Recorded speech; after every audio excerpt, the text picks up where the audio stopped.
Thank you all, and welcome to another episode of the Progressive Queens. I have my panelists Mickey and Talisha here. Wave hello, guys. Hello. And Hi. this is going to be an interesting show today. We're going to talk about a couple of things and get into what I really want to talk about, which is voter suppression. It's a strange topic, but it's a timely topic.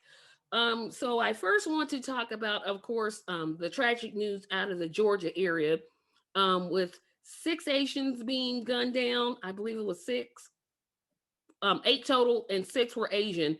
Yes. And the police officer who did the press conference, I don't know if he's just an idiot, whether he's racist or a combination of both. But to say that the suspect was just having a bad day, is he serious?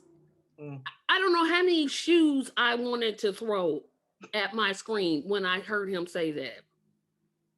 Well, given that he was promoting a T-shirt that was anti-Asian and they spelled the China virus on it the way that Trump says China, I Right. would say that he's racist. Yep. He actually, and why hasn't the police office, said, you know what, you need to find another job?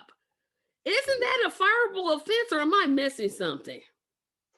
I feel like it is. But when you have a systematic corruption going on, this is deep South Georgia.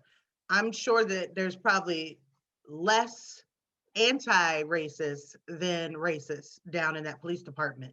So what needs to happen, like what happened under the Barack Obama administration, there needs to be a consent decree descended on every single police station in this country, finding out what they're doing, finding out where the breaks and the links are, instituting some type of policy to get these police under control. And if they have a habit and a history of racial bias and abuse and, just whatever nastiness that they have somehow been able to cover up for all these years, backed by the police union, they need to be thrown out because you can't have the fox guard in the hen house because guess what? He's going to eat up all the hens.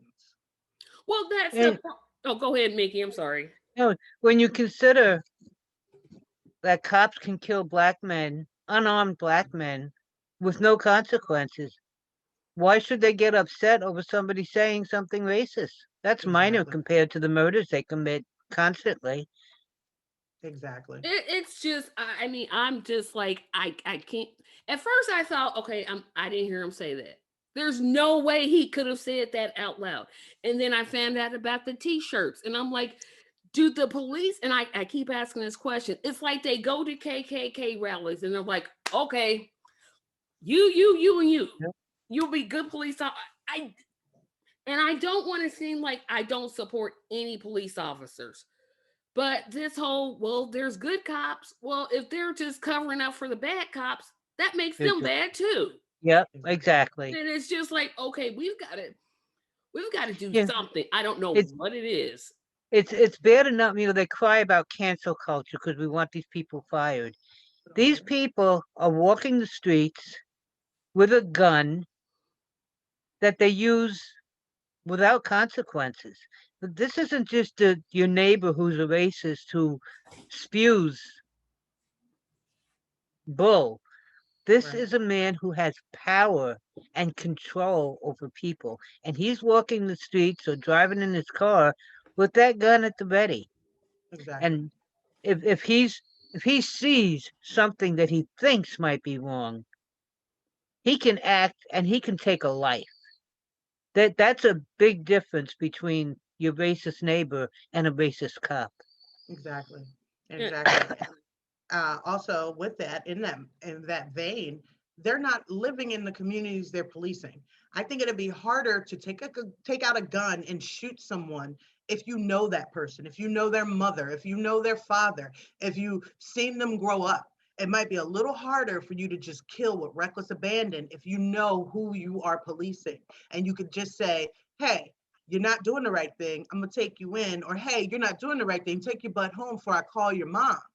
and they don't have that connection with the communities they're policing, so they don't see them as human. They see them as other, especially when it's a Black and brown heritage.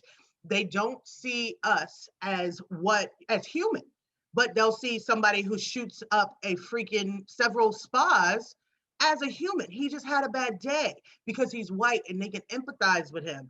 Oh, he has a sexual addiction. Whatever the excuse they like to make up in their head, they're able to do that because they see them as human, and humans are prone to error and mistakes and then just downright murder. But somehow this guy who just murdered 8 people arrives alive, yet Breonna Taylor gets murdered in her own bed. Somebody make that make sense, because I don't understand. It doesn't. And a mistake is like me saying 2 + 2 is 5. That's a mistake. When you're taking someone's life